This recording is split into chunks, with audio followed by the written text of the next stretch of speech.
লক্ষ্মীপুরের রায়পুরে মন্দিরগুলোতে শারদীয় দুর্গাপূজার অষ্টমী ও কুমারী পূজা আনন্দমুখর পরিবেশে চলছে। বাঙালির সনাতন ধর্মাবলম্বীদের সবচেয়ে বড় ধর্মীয় উৎসব শারদীয় দুর্গাপূজা। পঞ্চমীতে বোধন এবং ষষ্ঠীর তিথিতে আমন্ত্রণ অধিবাস ও ষষ্ঠী বিহিত পূজার মধ্য দিয়ে শুরু হয়েছে এই দুর্গোৎসব।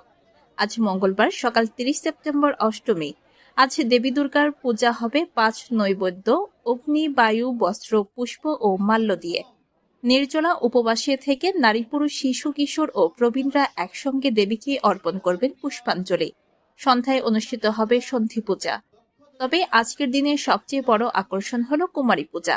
এ পূজায় একটি কুমারী বালিকাকে দেবীর প্রতীক ধরে তার মধ্যে বিশুদ্ধ নারীত্বের রূপ কল্পনা করে ভক্তরা দেবী জ্ঞানে পূজা করেন। হিন্দু শাস্ত্রমতে সাধারণত 1 থেকে 16 বছর বয়সী অবিবাহিত অজাত পুষ্পা, সুলক্ষণা, ব্রাহ্মণ বা অন্যান্য গোত্রের অবিবাহিত কুমারী নারীকে দেবীর প্রতীক হিসেবে পূজা করা হয়। শ্রীরামকৃষ্ণের বাণীতে বলা হয়েছে, সুধাত্মা কুমারীতে ভগবতীর রূপ বেশি প্রকাশ পায় এবং মাতৃরূপ উপলব্ধি করাই কুমারী পূজার উদ্দেশ্য। সামর্থ্য আছে ওই অনুযায়ী সহযোগিতা করবেন। আসলে মন্দির কারো একার নয়, মন্দির আপনাদের সবার দান অনুদানে সম্পূর্ণ হবে। আপনাদের অষ্টমী আজকে আমাদের মহাষ্টমী সকাল থেকে আমাদের এখানে প্রচুর লোকজন ছিল। কিছুক্ষণ আগে আমাদের অঞ্জলি শেষ হয়েছে, এখন সবাই প্রসাদ লওয়ার জন্য এখানে আসছে এবং সবাই প্রসাদ লইতেছে। এখন কেমন যাচ্ছে, পরিবেশ কেমন? আমরা এখানে যত বছর পুজো দিতেছি সব সময় আমরা আমাদের পরিবেশ খুব সুন্দর এবং মাধুর্যপূর্ণ পরিবেশে আমরা পুজো অর্চনা শেষ করছি। আমাদের এই মন্দিরের নাম হচ্ছে উত্তরবাজার মহামায়া মন্দির। আমি বর্তমান পূজা কমিটির সভাপতি। আজকে আমাদের অষ্টমী পূজা, সেই মহামায়া মন্দির উদ্যোগে আজকে অষ্টমী পূজা সুসম্পাদ অঞ্জলির মাধ্যমে সুসম্পন্ন হয়েছে এবং অনেক ভক্তবৃন্দের আয়োজন হয়েছে। সবাই আমরা শৃঙ্খলা মতো এবং প্রশাসনিক আমাদেরকে সহযোগিতা করেছে উপর থেকে প্রশাসনিকভাবে, এবং সাংবাদিক ভাইরা, প্রশাসনিক যে লোকজন ছিল, আনসার ভাইরা, পুলিশ ভাইরা, ওনারা ষষ্ঠী থেকে সপ্তমী আজকে অষ্টমী এই পর্যন্ত আমাদেরকে সহযোগিতা করেছে এবং আমাদের পূজা কমিটির যে সদস্যবৃন্দ ছিল সবাই মিলে আমরা আজকের মহাষ্টমী পূজা সুসম্পন্ন করেছি। আগামীকালকে আমাদের নবমীতে পূজা হবে, তারপর দশমীতে বিসর্জন হবে। আজকের পূজাটা খুবই সুন্দর হয়েছে, সার্থক হয়েছে। আমাদের শ্রী মহামায়া মন্দিরের জয় হোক। হ্যাঁ, সবাইকে শারদীয় শুভেচ্ছা। আমাদের এই বছর খুব সুন্দরভাবে এই বাংলাদেশে পুজো হচ্ছে, যাতে সম্প্রতি বজায় থাকে সবসময় সবার কাছে এই প্রত্যাশা করি। রায়পুর মহামায়া মন্দির কমিটির পক্ষ থেকে সবাইকে শারদ শুভেচ্ছা।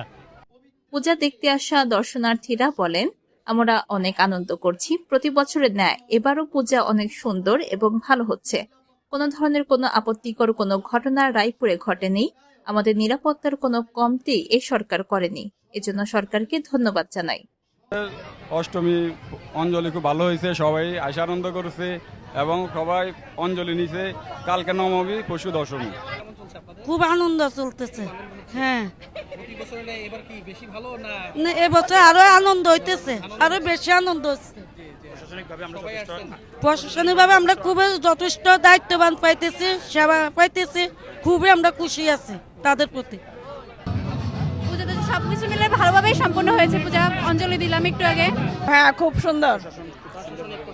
হ্যাঁ, খুব হ্যাঁ হেল্প করছে। হ্যাঁ।